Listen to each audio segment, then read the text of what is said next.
Bonjour, vidéo aujourd'hui pour comprendre comment un gouvernement peut diriger une majorité de la population en démocratie. Il existe une discipline qui s'appelle l'ingénierie sociale. Cette discipline permet de prendre le contrôle de la perception d'autrui en manipulant ses émotions. Car le plus important n'est pas la réalité elle-même, mais la perception qu'on va avoir de cette réalité. Ça peut varier d'une personne à l'autre, on n'a pas tous la même perception par rapport à une situation.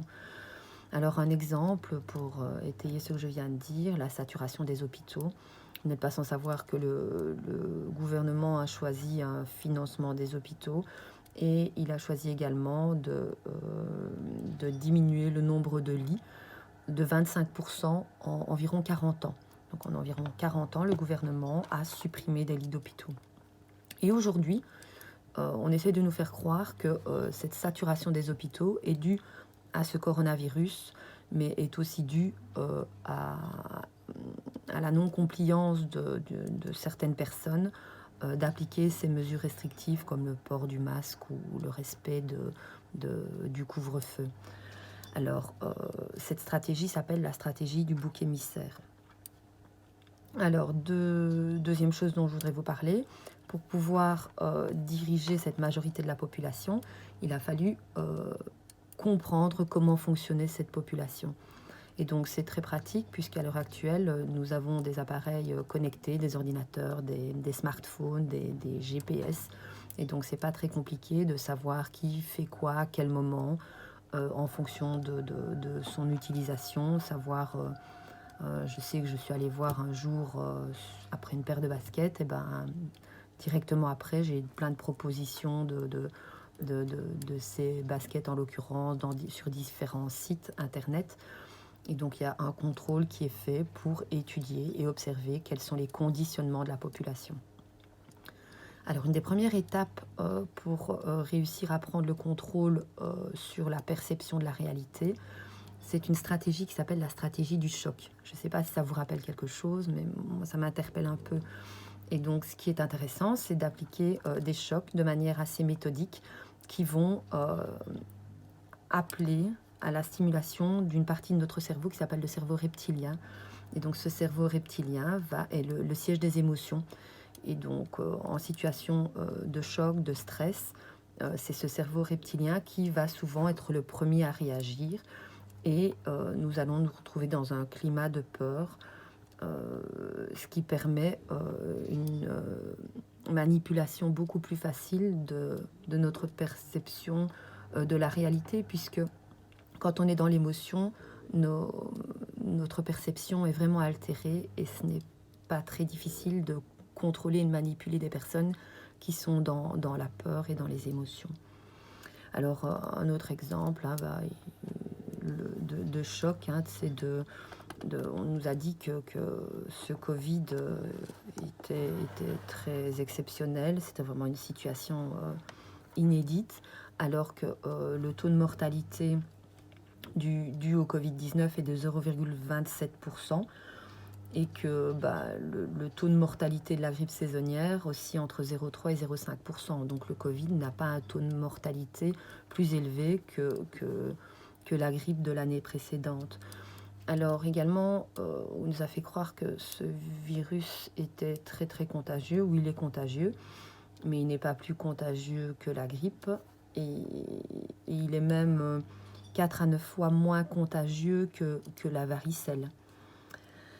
Alors, autre façon de pouvoir de pouvoir diriger et manipuler la population, c'est et comment nous faire adhérer aux mesures restrictives, c'est de nous dire que c'est comme cette situation est hautement stressante, elle va provoquer chez beaucoup de personnes un aménagement psychologique pour permettre à la personne de survivre et d'essayer de garder un certain équilibre au niveau de son état mental. Et donc, que va-t-il se passer? Donc, ces personnes qui sont dans ce grand stress vont se dire, ok, ils vont adhérer à ces principes en étant même solidaires de la cause, ça ressemble très fort au syndrome de Stockholm. Donc je vous renvoie à aller faire quelques recherches sur le syndrome de Stockholm. Bon, ce sont des personnes qui, lors d'un grand stress, se sont ralliées à la cause de leur bourreau pour pouvoir survivre au niveau psychologique. Alors, une autre technique utilisée, ça s'appelle le pied dans la porte. Et c'est comment aménager le changement escompté en l'amenant à petite dose. Et comment faire accepter un comportement qui respecte un sentiment de liberté dans un premier temps. Et provoquer après une situation d'engagement à poursuivre en donnant l'impression que la situation va s'améliorer. Depuis mars, les mesures deviennent de plus en plus importantes et la situation ne va pas en s'améliorant. Alors, autre technique utilisée, c'est semer la confusion dans les informations transmises et créer une dissonance qu'on appelle une dissonance cognitive. Donc, ça crée une certaine confusion par rapport à nos connaissances, par rapport à la pseudo-réalité ou à notre perception de la réalité qui est devenue altérée à cause du phénomène de choc qui a créé de la peur et à cause de tout ce contexte anxiogène. Cette technique s'appelle le gaslighting. Et la seule façon de pouvoir sortir du gaslighting, c'est de prendre du recul et d'observer une situation avec objectivité. Donc je vous rappelle les chiffres, la situation d'aujourd'hui n'est pas pire que la situation de l'année dernière.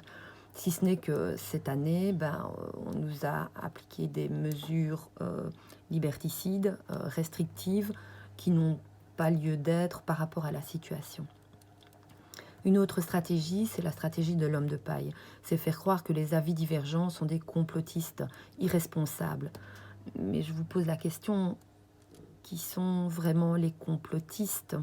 Est-ce que ce sont des personnes qui apportent un avis différent ou est-ce que ce sont des personnes qui créent un problème où il n'y en a pas? Alors, il y a encore d'autres techniques, je vais vous en citer une dernière, c'est comment faire pour reconditionner donc certaines personnes. Donc je vous ai expliqué qu'il y avait le choc permettait de mettre un petit peu, de bousculer les conditionnements habituels. Et donc le principe est de reconditionner avec un nouveau mode de fonctionnement.